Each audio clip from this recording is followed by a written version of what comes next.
They were talking about that. So if you didn't know, my name is Tim Attaway. I've been flying precision aerobatics since about 1989. And back in '89, when I was just starting out, I had the pleasure of seeing Chip Hyde come down to pattern contests down South Bay, close to the border. I watched him fly pattern airplanes.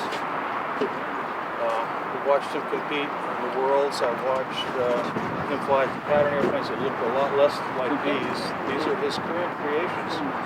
Chip Hyde designed those. And he's always got new iterations coming up. So he's a very creative person. But I think I was grabbed by the beauty of seeing maneuvers done and with so elegant precision and smoothness. And I thought, that's something I hope to achieve. So back in the day, I bought Ultimate biplanes, and got 5 of those, Goldberg, and then the extra 300 came out. Those airplanes all had good flight characteristics. And some of them hark back to Leo Ladenslager's laser, which he won the world championship with. This is a replica of it. So this airplane, unlike many that you would find, has very few bad habits. So it's almost a perfect airplane in a lot of respects. And the pattern airplanes also have been designed so that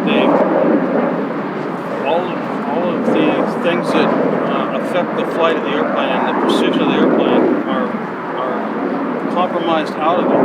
No airplane will fly perfectly. But if you have an airplane that has a good design, has tapered wings, constant forward wing, symmetrical wings, center line, no dihedral. This is all in the design of the laser here. You have what starts to be an airplane that will just make you so happy to fly. It doesn't do anything you don't want it to do. And if you set it up correctly and make some small changes, set it up with good equipment, you won't be busy on the steps. You won't be correcting for what the airplane's trying to do on its own. So you can get really complicated, but I went online the last couple of days. How you doing? So back in the day, Mike Chipchase from Australia designed a trimming sequence. It's about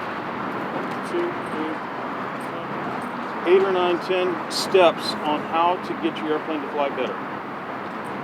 This is the simplest one. You can get this downloaded off the internet. I didn't run up enough copies for 25 people. It tells you the first thing about setting up, if you have a good airplane, it has good equipment, then these prescribed steps will give you an airplane that makes you happy, flies straight and true, and you're not chasing it, you're not making corrections for tendencies that the airplane has. And once you fly an airplane like that, you're spoiled. You're spoiled forever. You don't want to fly an airplane that you have to chase that has sloppy gear on it, has sloppy control surfaces. You have then set yourself a higher standard for what you spend your time doing. So that's what this is all about.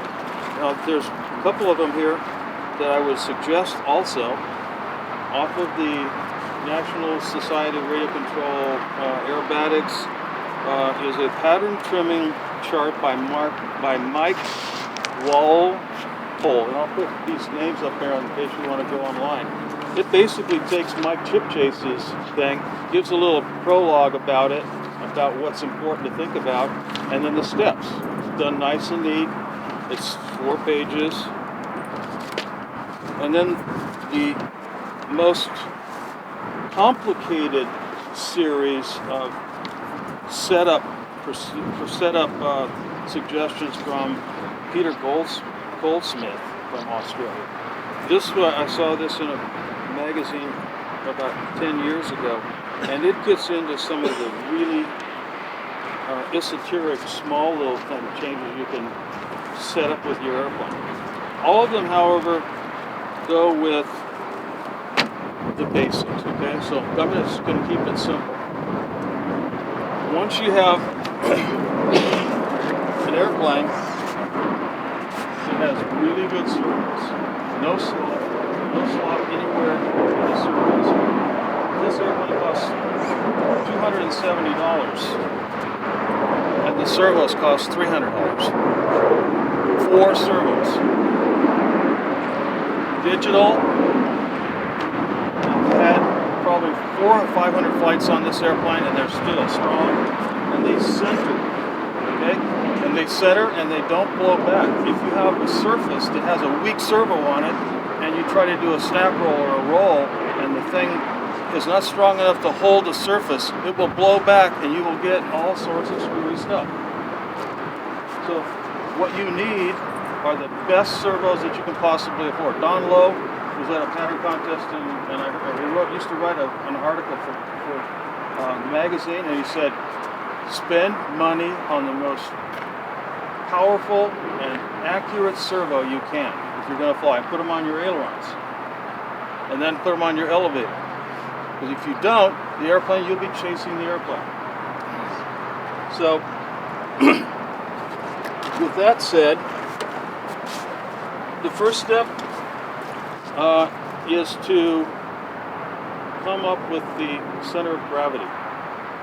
And the test that I use, Pedro and I, and everybody else that flies any kind of aerobatics, you want to have the CG set up correctly. Once this airplane's got the strongest servo and everything, it's everything set up the way the book tells you to set it up, then you want the CG. So put your battery in and you start performing tests. You fly it back and forth.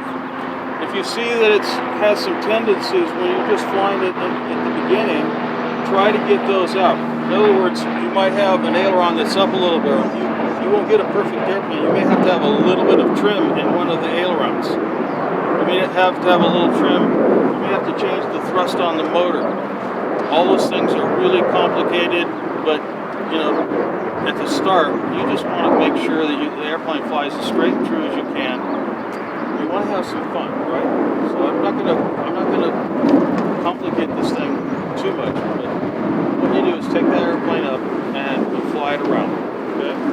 And you're going to do a check for the CG, which is the balance point on the airplane. And you're going to pull to a 45 up line, and you're going to do a half roll. Okay? So you're flying along, everything is happy, the airplane's functioning perfectly. You're going to pull to a 45 up line, and you're going to do a half roll the best you can. Make sure that you have the line established, and then let loose of all of your flying surfaces. Don't touch the elevator or anything. You should see, if you're going into the wind, you should see a gentle kind of curve that way. Just slightly dropping the nose as it goes up. And on a downwind, you do the same thing, half roll, and it will stay on that line longer going downwind. It eventually will start to drop. You need to perform that test until you get it just right, the battery's set, and you make a mark on there, and then you can always put it in there that way. Okay? Hold on a minute. My mouth is getting dry.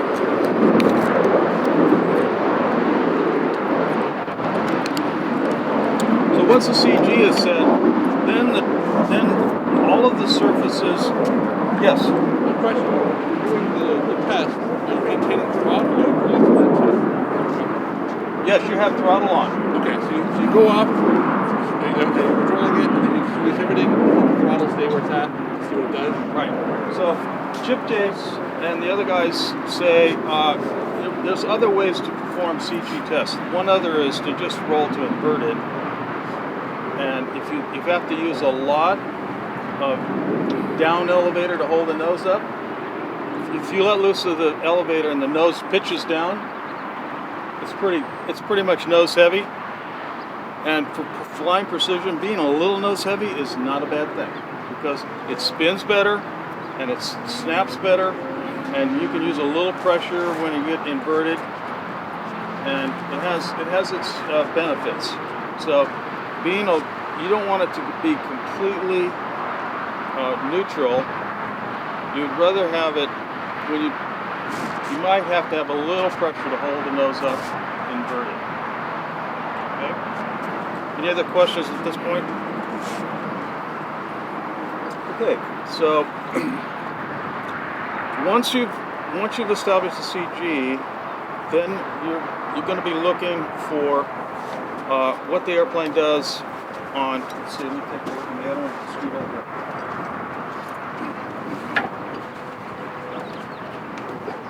Center of gravity. Okay, roll model. So decollage.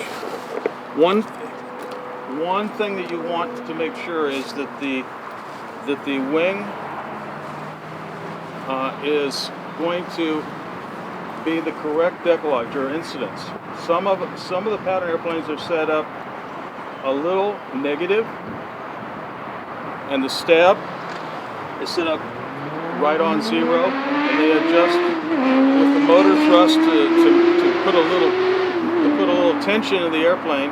They put those offline, but I would suggest just get that decollage as the plan says, and this is the test that I use to perform to see if the wing is zero or positive or negative. And so you push to a down line with no power, and you watch it on its down line, and if it starts to come out, then the wing is positive, right? The wing is positive. If it starts to go to the nose on just a power off straight down line, then the wing is off a little bit. This one is off a little bit, so what I did is put a little down on the ailerons. I set a little down on the ailerons to make it go straight down. Now there are a lot of other ways to work with decollage.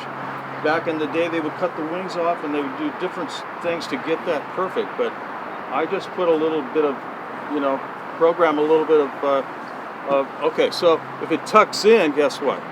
If it tucks in, that test, you want to do it the other direction, a little up on the ailerons. Okay. So the model starts to pull out, nose up, you reduce incidence, and if the model starts to tuck, you increase incidence. And most of these are adjustable. You can drill out your hole a little bit on one side and put a little epoxy in there and adjust. You can adjust the incidence that way too. That one has got an adjustable incidence on the main wing. And the stab, the horizontal stab is also adjustable. You play with those things. Okay, going right down the line. As soon as I've got that airplane decollage is right and CG is correct, then I start balancing it for lateral. Notice what's on the wingtip. Okay, so the test for that is you can fly it inverted, and if you let it loose the sticks, the heavy wing will drop. And so you put washers, usually you put them inside the wing, but you play with the lateral balance of the airplane by putting a little weight on the wingtip. Yes? Why do you have to test that while it's inverted? Because it shows up better. There are other tests, and Chip Chase has got other tests that you can perform on it if you want to get really into it. But basically that's the way I test, where I just watch it, see if the wingtip drops from inverted flight. What kind of test do you do for that? You can load it up too on a half a loop. Just load it up, and it'll go to the side. You're right. One of the tests is to put a down line, and pull hard. If you pull hard at the bottom and the wing starts dropping, you do these tests more than just once. You take it into the wind. Basically, you don't do it on a crosswind.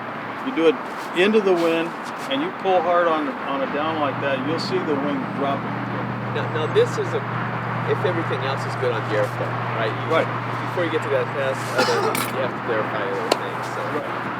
So I use that other test for the, just put it inverted and watch it, and then the final test is to pull hard at the bottom of a down line. Okay, we're on step 5 already, okay? Step 6, elevator alignment. So some of these airplanes have one servo on the elevator, and some have 2. That one has 2 over there. So you need to make sure that these, when you set them up, I've often checked out a person's airplane, and I'll look there, and one got you can see the exposure of the wing or the elevator is different from left to right.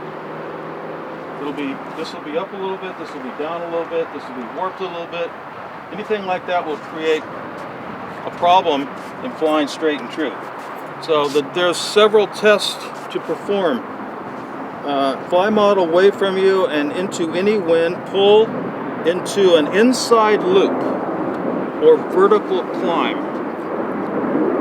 Roll inverted and repeat pushing it into an outside loop or vertical climb. So I would take it out and I would fly it, not in the crosswind here. I probably would be going like this, and I would fly it and pull, and you'd see if it was corkscrewing off one way or the other. If the elevator halves are not matched. Okay? So it's even more it shows up even more if you invert and do an outside loop. So if you're doing, here's the wind, and you're doing an outside loop, and you pull hard, and you see the airplane screwing off one way or the other. And if you want to do the maximum test, you do an outside loop, and then it'll show up even more to see if your elevator has. If you set the airplane up properly, and you're looking at it, and you see the same exposure on this side and this side. And by the way, the exposure of the wings, the main wings, I always look to see if there's warp in the wing too. If there's any warp in the wing, you can see a difference of exposure on the right to the exposure on the left. And always from the bottom of the airplane, I always look like this to see if they are the same. Okay?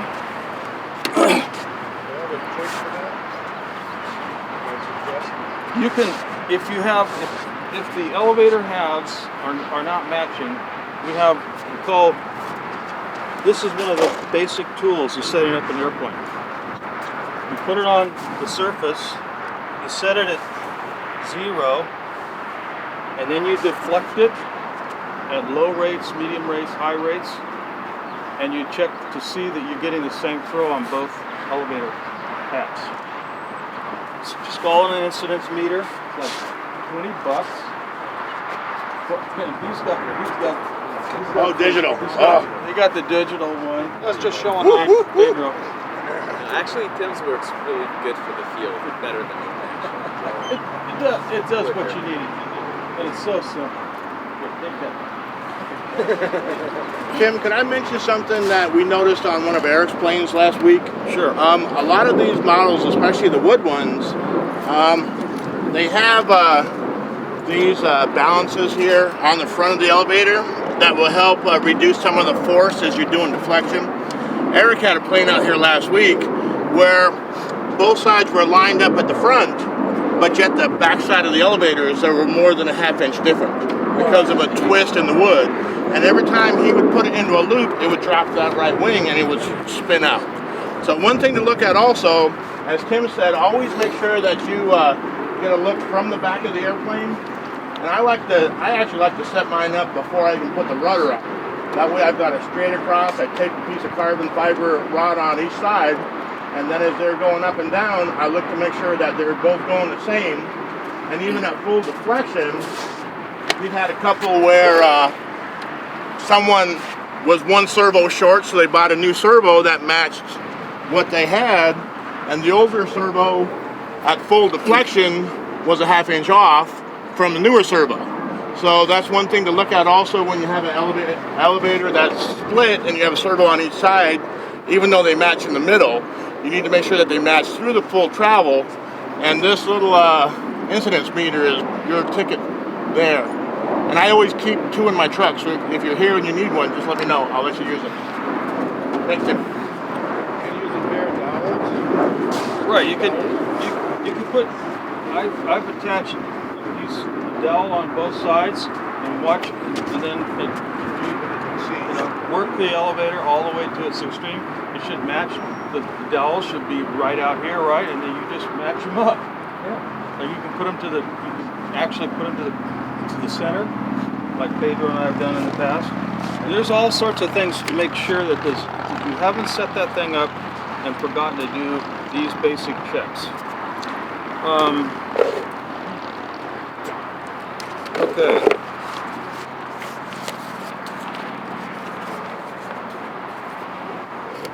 Now, dihedral, tip weight, they give you some more sophisticated ways to check to see if the airplane it doesn't have a heavy wing. It's going to fly straight and level and not drop a wingtip on number. And then dihedral, fly the model straight and level into the wind, apply rudder, and watch for any tendency for the model to roll. This is one of the key things for setting up the airplane. Before I go into that though, how many of you here know what dual rates are? Dual rates. How many of you here think you know what exponential is? Okay. How many of you use no exponential? Some point. Okay. How many of you use dual rates? Okay. How many of you have flight modes? Flight Flight modes. modes. Flight modes. Okay, so there's a level of sophistication here, okay? If you're using exponential, the proper amount is really basically up to you. You want to soften the way that the surfaces that you're using to fly the airplane with precision, you want to soften them around the center, and the exponential will do that. Okay, so what is the proper amount? There's no set amount. A really good flyer friend of mine said 25% on aileron, 25% or so on elevator is what he used. He used the Zuber boys. That's what they use. How much do you set up yours with? 35? It depends. The latest one, I was going like up to 45 and getting rid of all the switches. Yeah, gets the airplane to settle down, right?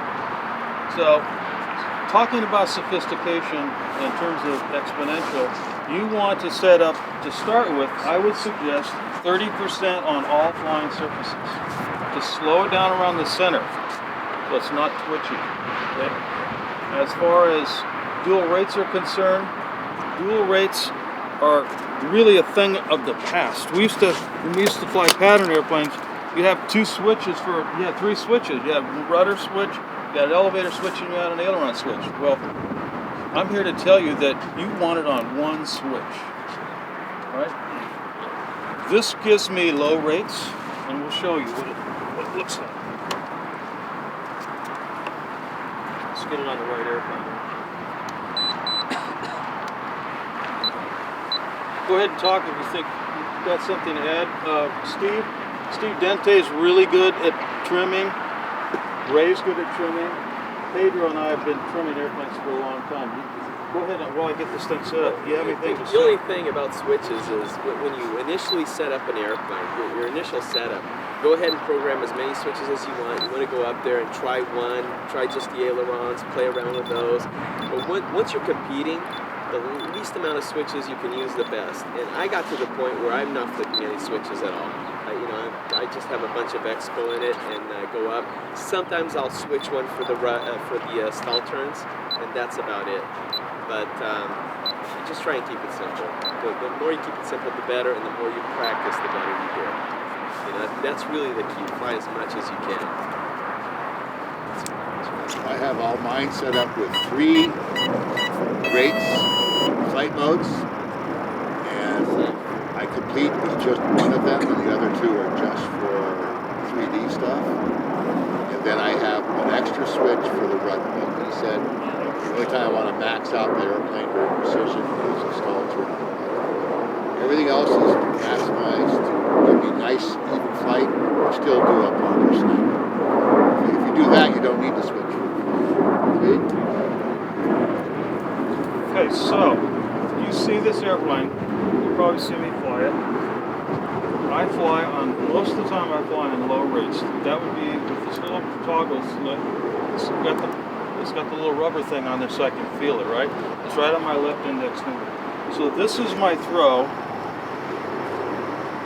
maximum throw that I need to do most of my flying. Precision. Base precision.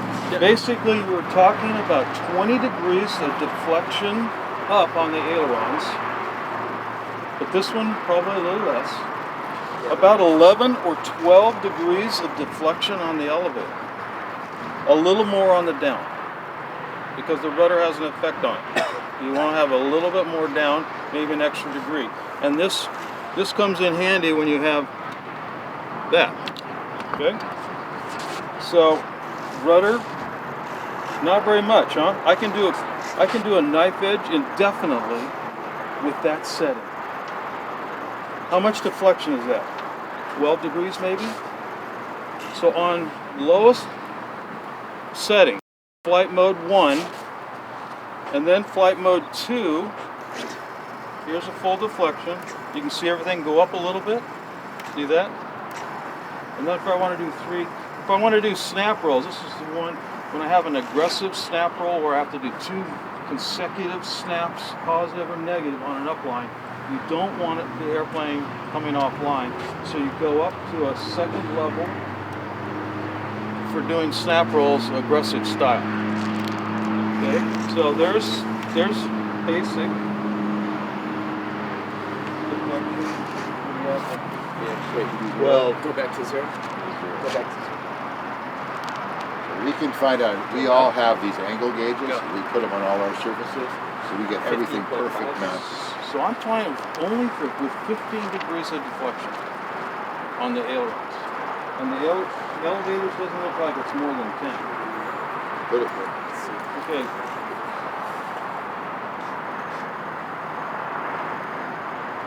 Yep. 11. 11. Okay. 11 up. Probably about 12 down. So if I want to monkey around, this is what I use, the deflection I use. If I want to do crazy gyroscopic stuff, this is maximum throw. And that's all on one switch. They always work 100% of the time. You don't have to fiddle around with, okay, I think I'm going to do elevator, so I'm going to put elevator, my dual rate elevator on and just go, that. You have to find that switch all the time. It's not much fun. And you want to keep it simple for yourself. If you've done all these things that I've just talked about right now, your airplane will calm down and make you a lot happier. How many of you have a radio that has flight modes? It's not everybody, so all of you could be doing this. How many are using flight modes now? Okay. Are you using the same expo on all of your radio No, you can modes? set it up differently. You can modify that all the way up and down the line. As you go up and throw, I usually go up in exponential Oh, right. a little bit. Yeah. Maybe You want to get 5%. the feel the same around the middle on every mode that you fly in. So obviously you'll increase as you go up in your range, right? It also depends what kind of flying you're doing. If you're doing aggressive 3D stuff, you might not want as much exponential because that's the way you want to fly. But if you're flying precision, you need it.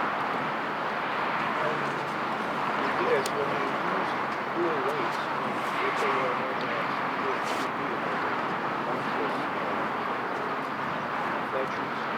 then you come down and so the lower Do you lose precision there because the servo doesn't travel as well?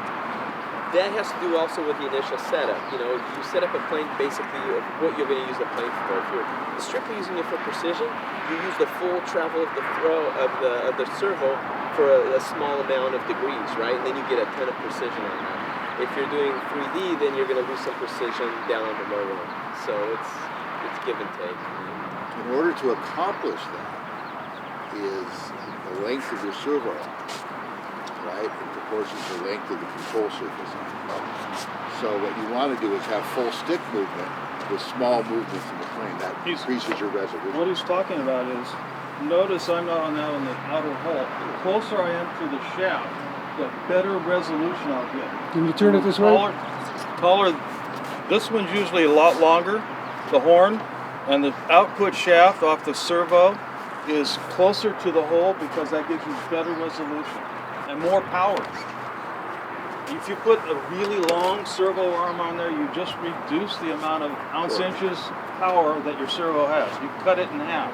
If you go to 1.5 inches or, you know, to get wild and crazy surface deflection, you're going to invite what? Blowback. That servo won't work. It won't snap back to its original.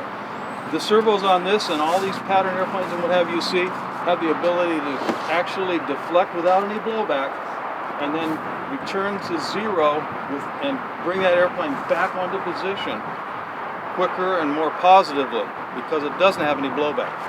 Also, in your radios, you can set how much movement each click of your trims in most radios. Are you all aware of that? So you can increase and decrease the resolution of your radio also.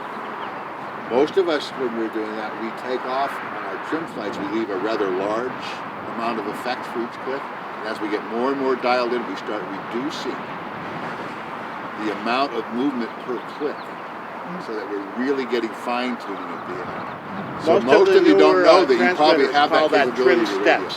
Trim steps. Trim steps. It's up Yep. 1 through 4 on some of them. 1 through Mine. 4 actually labels it differently, but you should learn to use that. Start out with a maiden with relatively big steps, and by the time you're dialing it in close, you're on really small steps. Okay, so there are some really esoteric things in the information I've got in that thing. Peter Goldsmith gets really into it. If you want to look up Peter Goldsmith's on the internet and ask for his trimming guide because it's about 8 pages long. It's not a step-by-step thing, but if you really are into this and want to know more about it, how it works, he's the guy to check out. So we have an airplane that's comfortably set up with good CG, etc., and control surfaces that's balanced. And now we're looking at something called roll coupling. Anybody here ever hear of roll coupling? Raise your hand. Roll coupling. What causes roll coupling? Okay. Anybody else? Anybody have any idea? So, when roll coupling occurs when the rudder is deflected. You put yaw onto an airplane. So the best way to find out whether your airplane is set up properly is to take it off and put it at half throttle and try to do a circle just like this with just rudder. Okay? That is the premier test. There are other tests, but the premier test, the one that's easiest to do, is to just take off and go into the wind and use right rudder to turn the airplane. And as you see it turn, it's perfect if it doesn't roll out. Okay? If instead the nose drops, okay, that's roll coupling. When you throw rudder, the yaw treatment of that on the rudder causes the nose to drop, and you have to use up elevator to hold it up all the way. That's roll coupling on the pitch axis. Okay? It also will show you adverse or proverse roll due to the ailerons. So if you do that test and it starts to roll out, it rolls to the left, that's adverse roll. If it turns and goes and drops, that's proverse roll. You don't want the right wingtip dropping, and you don't want the left wingtip dropping in that test, do you? Okay. Why is that important? Well, whenever you're doing anything precision and you use the rudder at all, guess what? That rolling coupling effect causes you to be busy. And it's axiomatic. You do not want to be busy. So you want to get rid of that. Okay? So the other test is you put it on a knife edge, which is a little more difficult procedure than to do just a circle, a flat circle. But you will see it under power. You'll see as more rudder you apply, you'll see it either go away from you or go to the wheels, or it'll come towards you and come to your nose. And all the airplanes I've ever flown always seem to need a little bit of up elevator or down elevator mixed with rudder. Okay?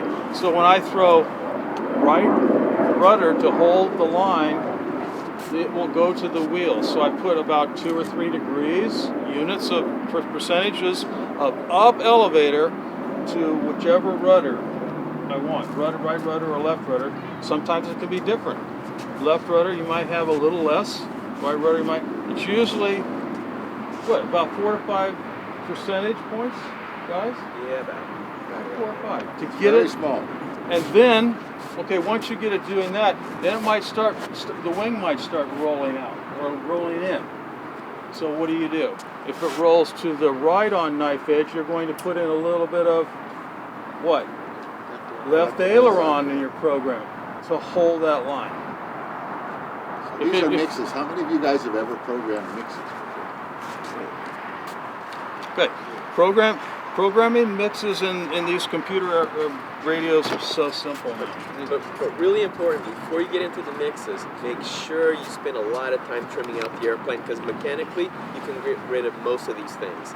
When you get to your mixes, it's very little. Because if you go right for the mixes, yeah, your airplane will fly okay, but it'll show up problems in all kinds of other different areas of your flight, and you'll be chasing them all day long. Along that line, Peter Goldsmith says, if you change the prop, if you change the motor thrust, if you do anything along the way while you're doing this procedure, you have to go back to square one and start setting everything up. So if you do a lot of testing, a lot of flying with the preliminaries, then as Pedro says, the nightmares are a lot less, and the airplane's a lot less busy when you go to clicking in your computer to make those adjustments, those roll coupling. You want the smallest amount of roll coupling before you start making that setting. Remember, if you change props, I'm going to do this, I'm going to do that, put the battery in a little different.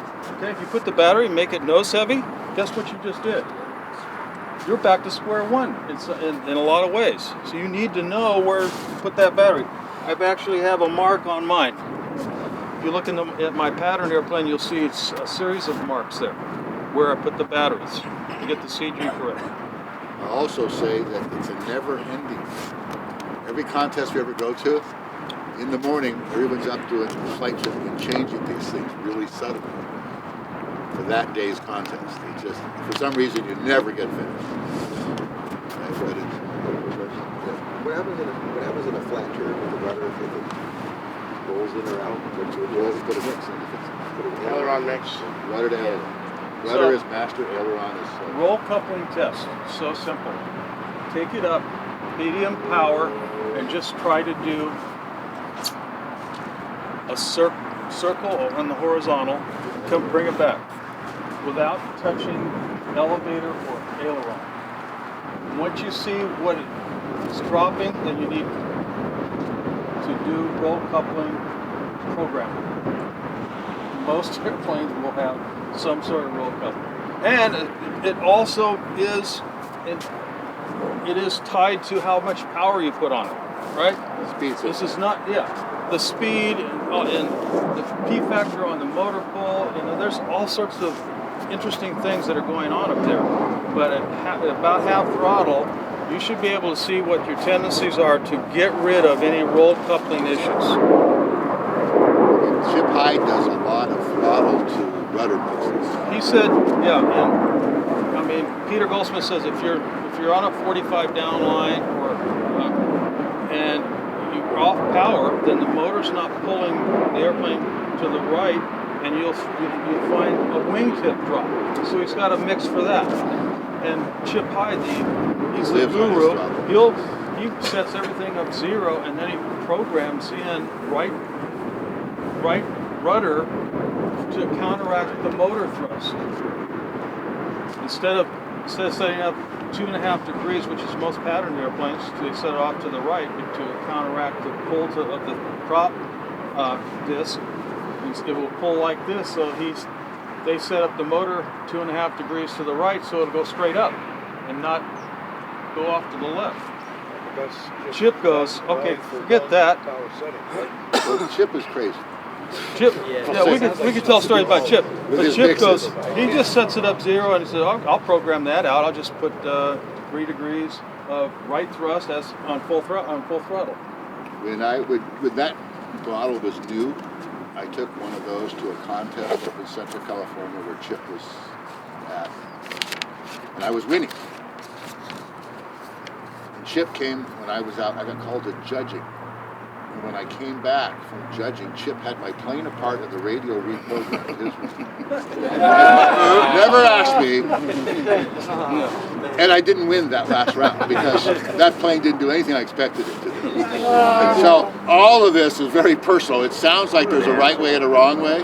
There isn't. Like when I do my rudder trimming, I'm almost always doing it knife edge rather than flat. That's my preferred way to do my rudder mixes. Basically, what you feel comfortable with is how you should trim your airplane. So, I mean, these rules are all adopted for your own personal flying style and your personality. And don't leave your radio around if Chip. All I'm going to say.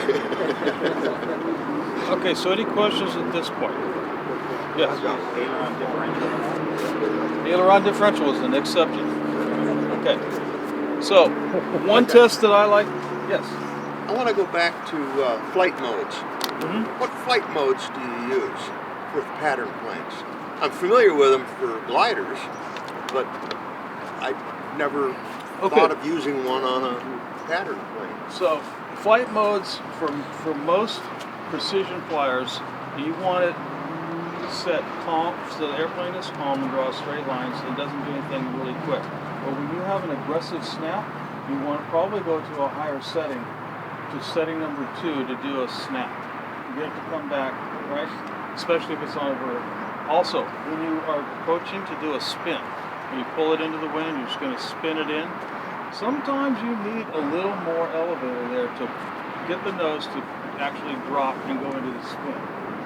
And then when you're doing a stall turn, you're going up and you're keeping the power on and stop, and you want to do a stall turn like this. You basically want the maximum rudder that you can come up with. So I go to my 3rd setting, my 3D setting, at the top of the stall, at the top of a hammerhead, to get the tail to go. But the wind will help also. The what? The wind. Well, you'll stall turn into the wind. Yeah. When you stall it. Well, But it's anywhere you do a stall pin. In a contest, they'll have you do one right out in front of you, over here. Doesn't matter. You basically need to do a stall turn by going straight up, keep the power on, and then hit your flight mode setting to the highest level, and while the power's still on, kick to the right or left. you know why the power's on, guys? You have to, Well, use so the rudder the to stall kick it turn at the over. top, you're not rising anymore, right? Because if you're still going up and you do a stall turn, you're going to do a That's a arc. wing over. You're supposed to pivot. So you need the airflow from the prop to hit the rudder to cause the pivot, right? So how much throttle do you use? The same amount that you would use in a hover. About half. Speaking of the flight modes, to answer your question, each of us probably have a different system of the flight modes. I have 3 plus a rudder switch. I have my precision, I have my stalls, and I have a more aggressive in case it's windy, and then I have my flip for the rudder. So I have 3 flight modes and a rudder switch. I have 1 flight mode, 1 rudder switch. That's it. Okay, so Ken's got 2. one thing I forgot to show you guys is how much roll coupling programming I have on this airplane. This is an almost perfect airplane in a lot of ways. The center wing placement, no dihedral. You've got a nice big thing here and the tall vertical stab. It's a great design airplane. But I want you to notice when I throw rudder here, what's happening. Let's see. Okay, this is right rudder. You see any movement? The right aileron is going down about 1 degree. See it moving? You can see the reflection on it change just a touch. Yep. This, and I can barely see the elevator moving. This airplane is so good. It's moving about a degree, and that's right and left rudder. Makes a huge difference that degree now. So I want to make that point. If you have to put in a lot, then it's either not a very good airplane, or you haven't got it set up right, or you're fighting the airplane. This airplane, like I said, 400 or 500 flights. I never mess around with it because the final test for me on any airplane to see what the settings are and if they're going to work for me is to do an 8-point roll on the upright. Because when you do an 8-point roll, you got all the P-force of the prop pulling, trying to pull you offline, and any kind of roll coupling that's happening, you're going to be using rudder the whole way, right? So every time you do a quarter roll on an 8-point roll going up, and you start getting busy, you either don't have enough power with the motor, or something's wrong with your setup. This airplane, I can do an 8-point roll anywhere on a 45 line, vertical line, a down line, anything like that. It doesn't come offline and it doesn't get screwed. That's what makes me happy. How many of you guys use your rudder on all your flights? You gotta learn to live and die by the rudder. On a straight line, you should be using your rudder all Everywhere. the time. Pedro and I and Tim went to a contest in Yuma. We had to cross, remember that? Our uplines, because they judge you on a straight vertical line. It doesn't matter which way your plane is pointed. It's the straightness of the line that it travels. You judge, right? Our uplines looked like this. That's not the attitude of the airplane, it's the line. Seriously, we were leaned over that far. And so try and calculate how you roll when you do that. All right? Think of the math in your head. Right? Just give me a 0 and get it over with. That's what you have. That's what we had to remember that? Just give me a 0. I've had to line across runways at Tucson shootout runs. That was the only way to get that plane done. Crosswinds. Okay, so I'm pretty much... Let's fly some and show people. I think that's about enough that you need to know for the basics. And that's probably overload, but this little thing gets a little bit complicated if you like to do that kind of stuff. It's called a K-Factor trim chart by Michael Chipchase, and I'll put it on the whiteboard here in case you want to get a piece of pencil and paper and copy it down eventually.